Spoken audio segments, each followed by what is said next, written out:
जय हिंद, नमस्कार दोस्तों। मैं कुलदीप स्वागत करता हूं आपको अपने online platform target with Kuldeep पर। दोस्तों, आज का जो टॉपिक है दोस्तों, बहुत ही इम्पोर्टेंट होने वाला है। आज हम दोस्तों यूपी होम गार्ड के लिए, खास तौर पर यूपी होम गार्ड वाले बच्चों के लिए दोस्तों, UP home guard UP home guard के लिए दोस्तों बहुत इंपॉर्टेंट होने क्लास वाली है। मोस्ट इम्पॉर्टेंट मॉडल पेपर हमने लेकर आया है। तो बनेगा, इसका आंसर जरूर करिएगा और इसका जरूर लास्ट तक बने रहिए और आपका पक्का है, सिलेक्शन पक्का होगा। ठीक है, चलिए। क्वेश्चन कह रहा है, पहला क्वेश्चन हम लोग देखते हैं। पहला क्वेश्चन क्या कह रहा है? कह रहा है कि 1857 की क्रांति का तत्कालिक कारण क्या था? तो दोस्तों, 1857 की क्रांति हुई थी, उसका जो कारण था, तत्कालिक कारण क्या था? अंग्रेजों का अत्याचार, कारतूसों में लगी चर्बी, या फिर कर प्रणाली, या फिर सेना में भेदभाव। तो दोस्तों, आप बताइए क्या था इसका सही जवाब जो हो जाएगा दोस्तों?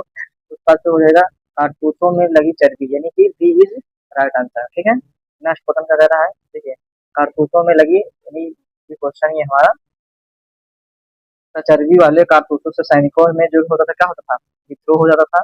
इसी वजह से विद्रोह हुआ था। ठीक है, नेक्स्ट नेक्स्ट क्वेश्चन कह रहा है कि पानीपत का दूसरा युद्ध कब हुआ था? 1526 से 1556, 1561, 1857। बताइए, 1761 यही 1857 में, बताइए कब हुआ था?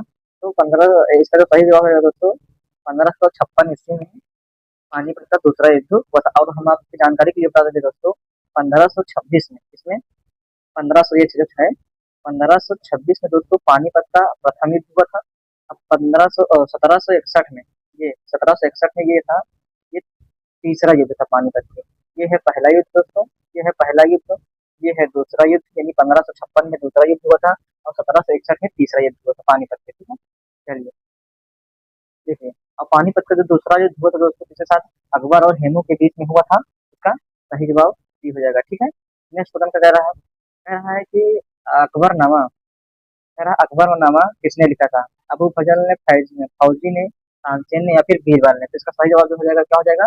अबू फजल ने। तो दोस्तों, जो अबू फजल थे, अबू फजल जो अकबर के दरबारी में इतिहासकार थे। ठीक है, नेक्स्ट क्वेश्चन नेक्स्ट क्वेश्चन कह रहा है कि शिवाजी का राज्याभिषेक कब हुआ था? बताइए, इसका जो सही जवाब होगा दोस्तों, उसका बताइए आप। 1674 या 1680, 1666, या फिर 1707 ईस्वी?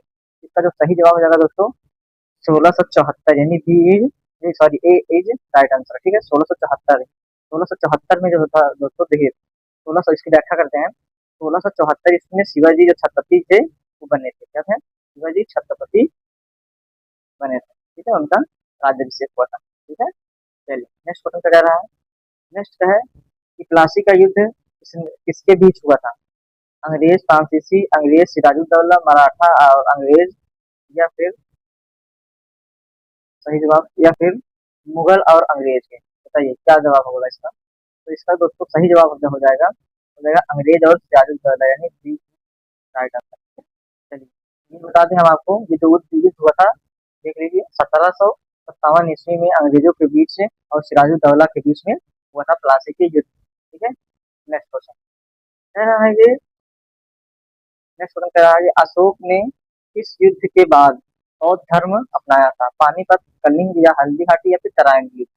तो इसका जो सही जवाब होगा दोस्तों, आप लोग बताइए कमेंट में, इसका सही जवाब क्या होगा? बताइए, इसका जो सही जवाब जो हो जाएगा, ये हो जाएगा बी, यानी कि कलिंग के युद्ध में। ठीक है, तो आप व्याख्या देखें दोस्तों, देखो, कलिंग के युद्ध के बाद अशोक ने क्या कर लिया था? बौद्ध धर्म अपनाया था। ठीक है, चलिए नेक्स्ट क्वेश्चन कह रहा है कि गुप्त काल को किस नाम से जाना जाता है? बताइए, गुप्त काल को किस नाम से जाना जाता है? तो गुप्त काल को दोस्तों किस नाम से जाना जाता है? आप लोग कमेंट करके प्लीज बताइएगा।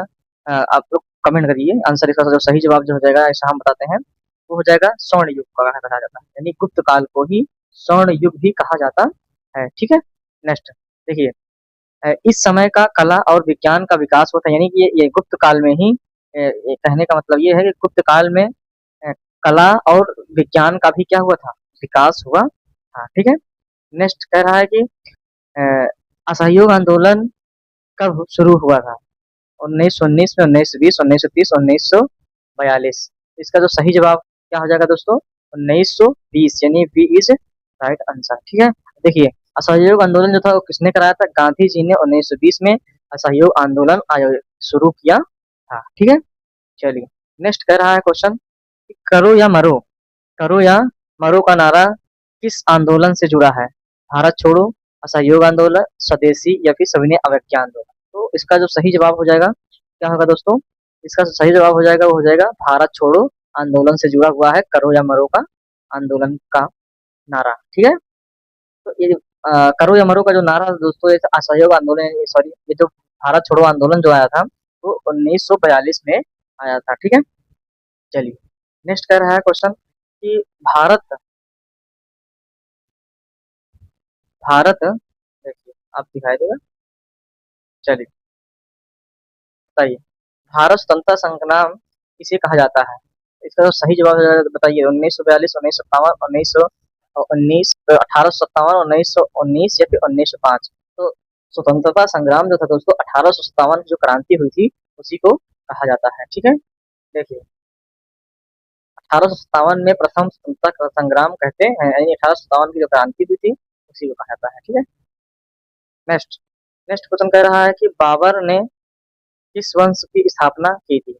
लोधी वंश, मुगल वंश, खिलजी वंश या फिर तुगलक वंश। तो बाबर ने किस वंश की स्थापना की थी दोस्तों?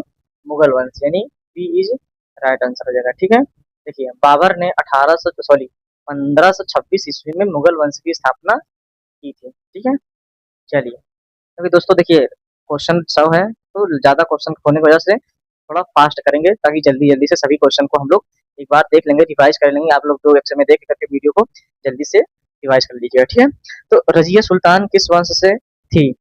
गुलाम वंश, खिलजी वंश, तुगलक वंश या फिर लोधी वंश। इसका जो सही जवाब क्या हो जाएगा दोस्तों? रजिया सुल्तान किस वंश से थी बताइए आप लोग, रजिया सुल्तान किस वंश से थे? ये दोस्तों देखिए रजिया सुल्तान जो थी वो थी इल्तुतमिश की बेटी थी, वो गुलाम वंश थे। क्या है?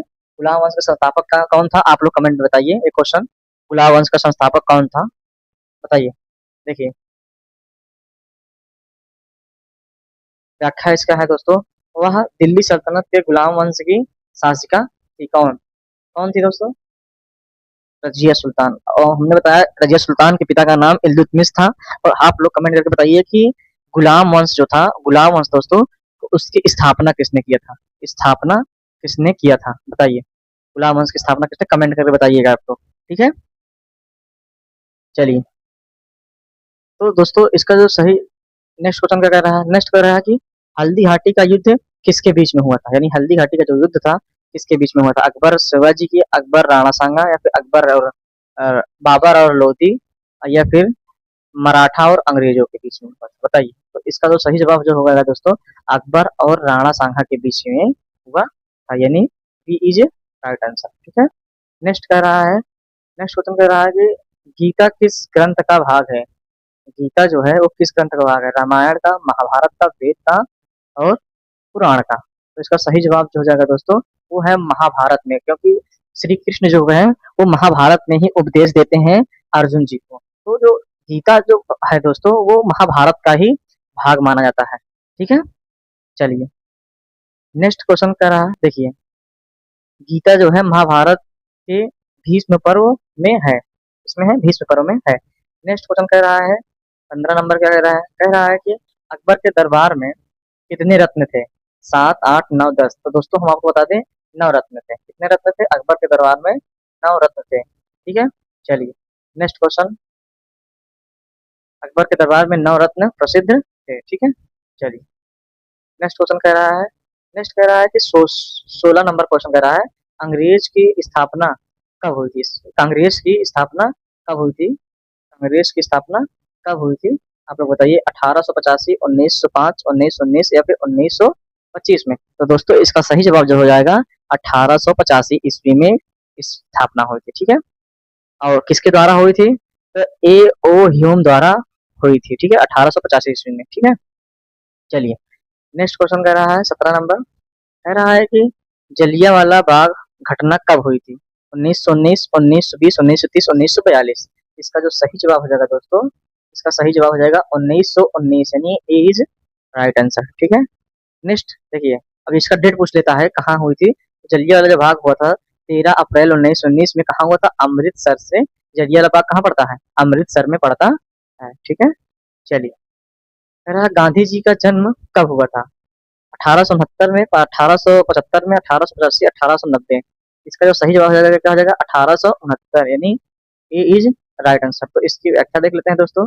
यानी 2 अक्टूबर 1869 में इन्हीं के याद में दोस्तों 2 अक्टूबर भी मनाया जाता है, यानी 2 तारीख को गांधी जयंती नाम के एक पर्व मनाया जाता है पूरे देश में। गांधी जयंती, ठीक है दोस्तों, जयंती मनाई जाती है। ठीक है, गांधी जी के याद में। ठीक है, चलिए। नेक्स्ट क्वेश्चन कह रहा है कि 19 नंबर, ताजमहल किसने बनवाया? अकबर, शाहजहां, बाबर या फिर हुमायूं? तो बताइए दोस्तों, इसका सही जवाब जो हो जाएगा वो शाहजहां ने बनवाया था। किसकी याद में बनवाया था?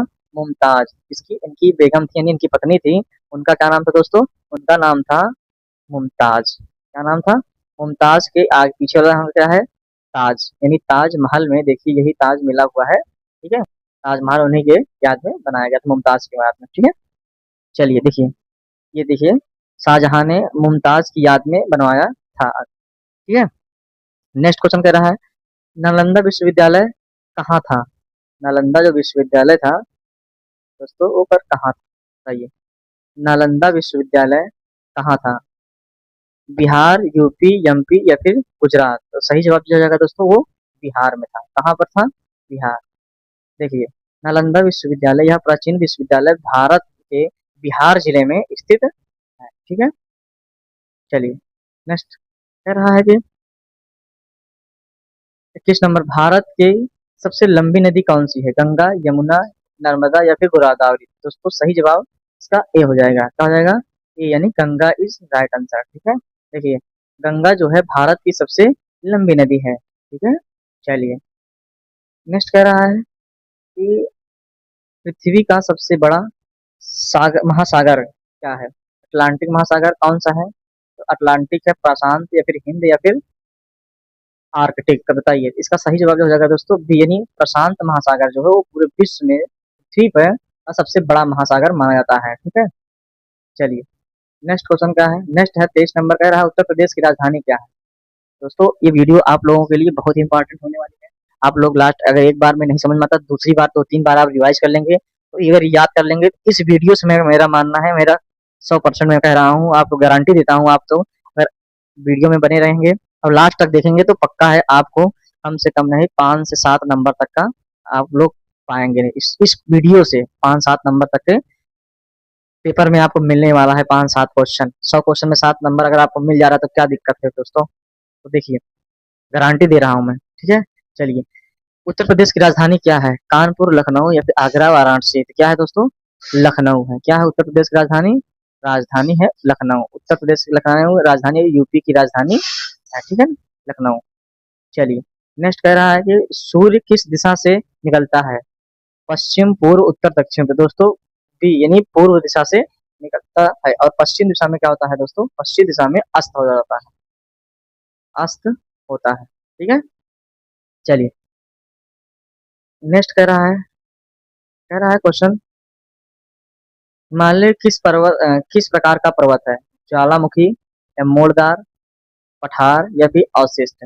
इसका सही जवाब जो हो जाएगा दोस्तों वो है बी, यानी कि मोड़दार या बलिदार पर्वत भी कहा जाता है हिमालय को। ठीक है, मोड़दार या इसका कहते हैं हिमालय फोल्ड या फिर मोड़दार पर्वत भी कहा जाता है। ठीक है, चलिए।